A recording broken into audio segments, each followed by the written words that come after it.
you're selecting a share in the game, that's your first start. It's the most important thing when you're trading in the share market game.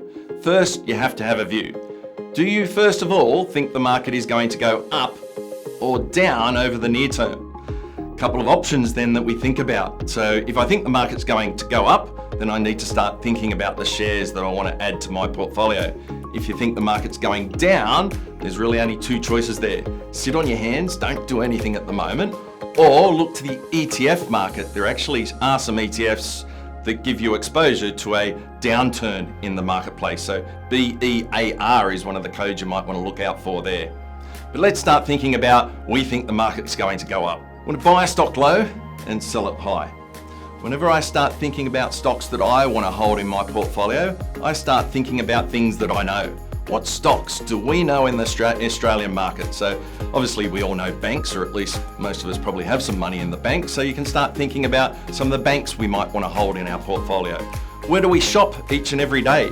Is it that consumer staples part of our market? We start thinking about Coles and Woolies. They're all companies that we know, we trust, we understand, are often a good place to start investing our money in the share market. And that stands exactly the same way for people trading in the share market game. So first of all, let's think about the sectors we might want to get exposed to.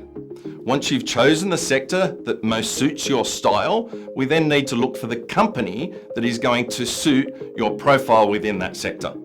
It isn't as simple as just looking at the share price of two different shares to give the opinion of which share is worth the most or least. It's not going to give you an idea of value in those companies themselves. So a quick tip when you're picking a share within a sector, we start to have to think about things called price to earnings ratios. So we know the share price, that's going to be given you in the share market game. But start looking behind the share market game in other areas of the ASX website. Look to the announcements of the companies that we're trading in and the latest dividend or corporate announcements or annual reports or mid-year reports that have come from that company. They'll give you something that's called the earnings per share. So we're going to take the share price and the earnings per share of that company. And we're going to divide the share price by the earnings per share. That will give us what's called the price to earnings ratio. That's really important because within a sector, we can now compare the value of one company to another.